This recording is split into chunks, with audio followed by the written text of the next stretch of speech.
We have with us Rajesh Palviya as well as Sudip Bandyopadhyay joining us on the show. Rajesh, hi, thanks so much for making time speaking with us.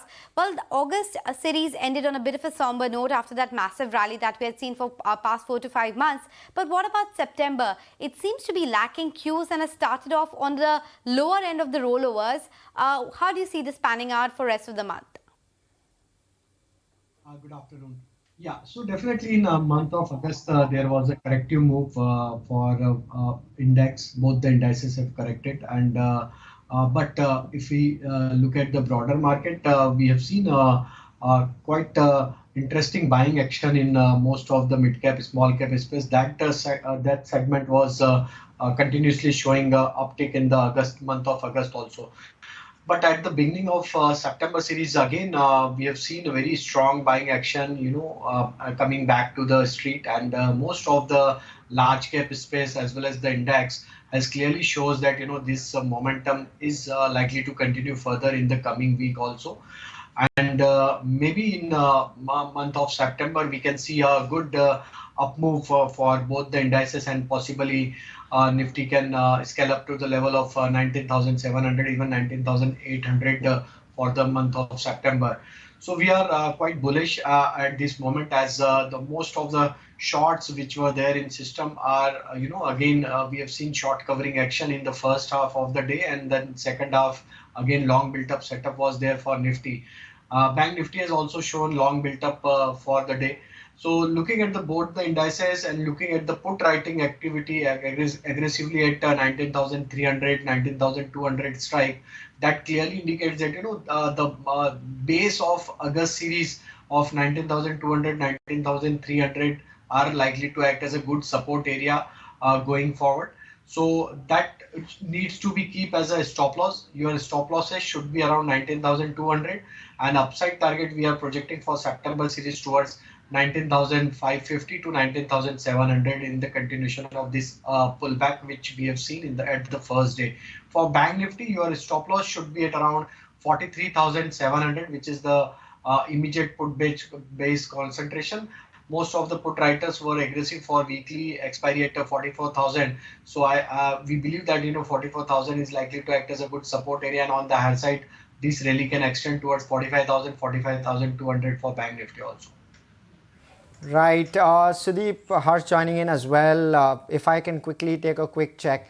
When we look at Nifty mid cap as well as small cap, one meaningful piece that's happened this week is with regard to both those indices hitting their all-time highs, right? So how are you looking at valuations in this space, as well as, what's in store going forward? Do you expect the rally to continue?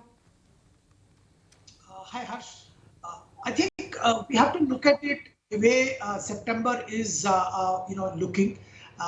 The biggest challenge, I think, to Indian markets are from two factors. One is definitely the monsoon's progress. I think the way the August shaped up, there is a bit of a worry. We'll have to wait and watch how things pan out as far as monsoon is concerned in September. And if there is actually a challenge as far as rainfall is concerned, and there is a significant deficit with which we end the monsoon season, I think we will have a problem as far as rural demand, and that will affect the FMCG and a whole lot of other consumption related sectors. So we have to be cognizant of that.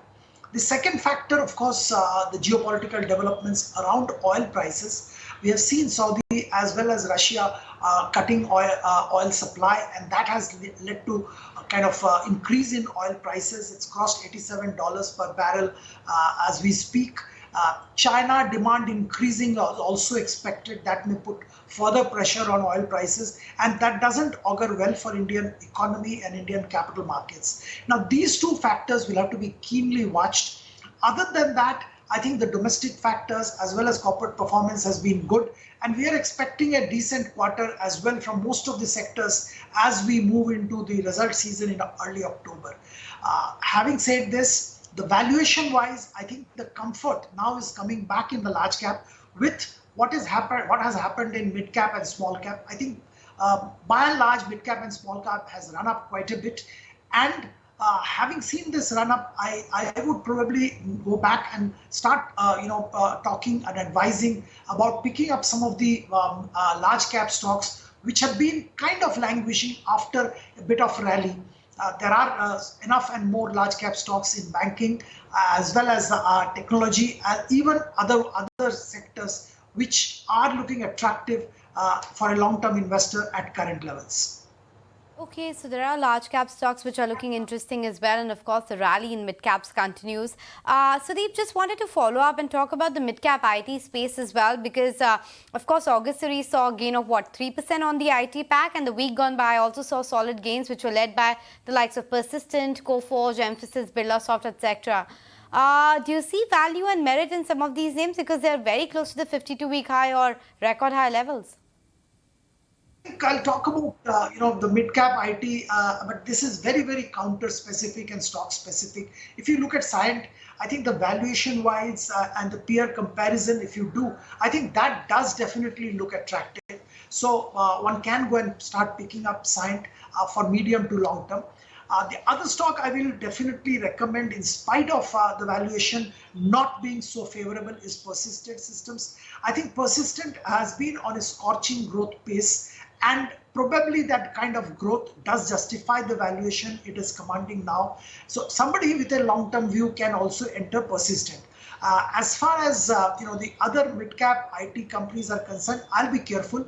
However, some of the niche players like let's say Railtail Systems, now Latent View Analytics. Now these are companies which are into specific niche areas. Railtail is into travel tourism software, and they are meeting the demand of a sector which is rapidly growing. So we can look at a company like a Railtail, which the management is also forecasting a rapid growth. We look at Latent View Solutions, again that is in an interesting analytics space which there is rapid growth. So you have to be extremely counter and company specific, and decide on stocks you want to pick.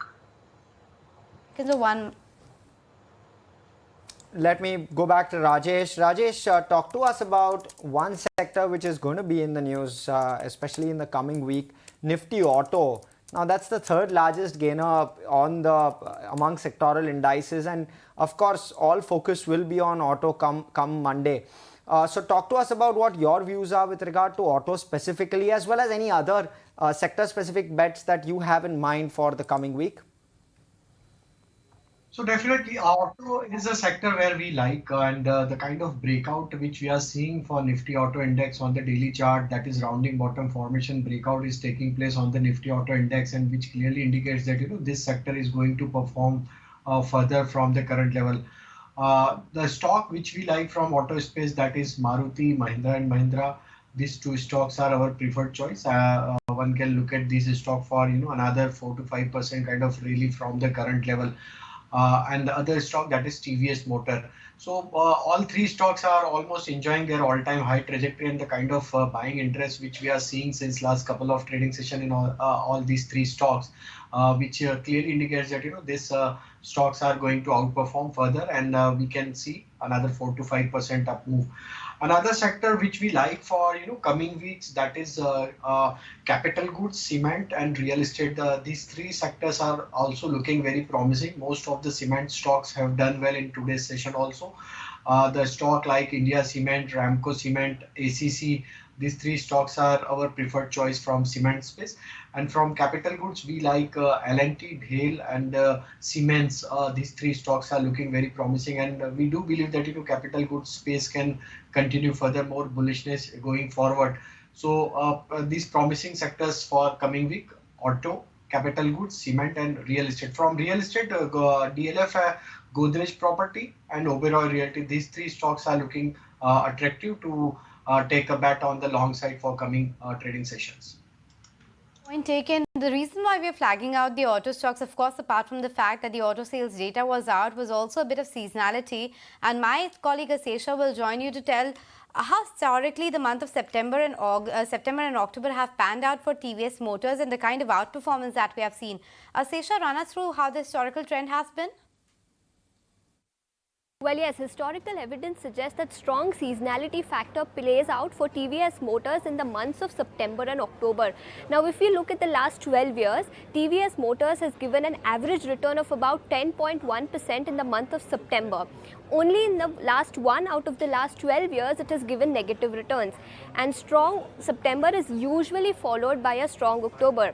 So in the last 12 years, TVS Motors has given an average return of about 11.2% in the month of October, and only in 3 out of the last 12 years it has given negative returns. So this clearly shows that TVS Motors is an excellent play on the festive season, and this time festive season is 3 weeks longer than usual. So Diwali is in mid-November instead of mid-October, and hence this could also be a catalyst for the stock in the near term. Analysts say that TVS Creon, which is an electric vehicle scooter which was launched last week, could also be a near-term catalyst for the stock going forward. As far as the export demand environment is concerned, it has been sluggish for the last few quarters, but analysts do expect that perhaps some recovery is expected to come in from this quarter, that is the second quarter of FY24. So improving market share in the ICE scooter segment, robust traction in the electric two-wheeler segment, and strong pipeline in the two-wheeler electric segment are some of the positive triggers for the stock going forward. So yes, historical evidence suggests that a strong seasonality factor has played out for the stock in the months of October and September. Let's see how it pans out this year. Right, that's some super interesting data coming through from Ashesha, Anisha, but we'll slip into a short break. We have both our guests with us. We'll continue to quiz them going forward. Stay tuned.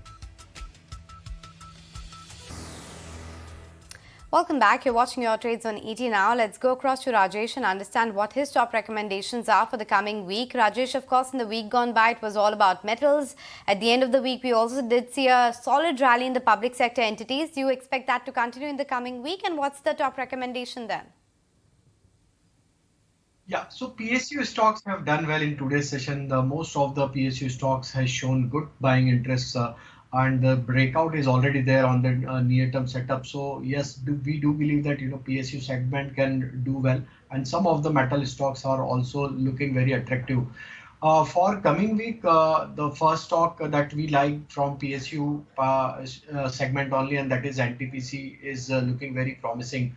The kind of breakout which we are witnessing on the weekly chart is clearly indicating that this stock may continue for the more upside. And the open interest addition is also very encouraging. 245 is the target where we are expecting in the coming week, and one can keep a stop loss of 226 to buy NTPC. The second stock that we like is from housing finance sector, that is LIC Housing Finance. If we look at the overall setup for LIC Housing Finance, since last couple of trading sessions, we are seeing accumulation activity. Stock has managed to give breakout of its last 7 days narrow price range consolidation. Stock is comfortably now trading about 220-day moving average. Looking at the breakout on the daily as well as on the weekly time frame, we expect that LIC Housing Finance can exhibit further more bullishness towards 455. One can buy with stop loss of 425 rupees. And the third stock, that is Indian Hotel. Most of the hotel stocks have done well in the last week, in the current week, and looking at the breakout on the Indian Hotel, almost 10-week consolidation breakout is there on the weekly chart, and the strong open interest addition, rollover activity was very encouraging. So looking at Indian Hotel, we believe that this stock can continue for the more upside towards 450. One can buy with stop loss of 415. Thanks so much for that, Rajesh. Let me quickly move it to Sudip. Sudip, you suggested that you're largely looking at the larger cap universe because mid cap and small cap has run up. It's time for large cap to now run up. And so if I can, push you and ask you, what are those couple of top bets that you believe in the large cap space are yet to play out fully? Well, I think two stocks I'll mention. One in the BFSI space, HDFC Bank. I think there were a lot of uncertainties around the merger, and once the merger happened, there were a lot of question marks. And even in before that, I think HDFC Bank had challenges on the technology front, whereby the regulator has come down heavily on them. But I think all this is a matter of the past. It's a very, very large bank now, post the mortgage book of HDFC coming in, and it hasn't really moved up. The valuation still is looking attractive, and I think for a 1 year plus hold, I think definitely it's a good buy at current levels. The second stock I like at current level is Reliance Industries.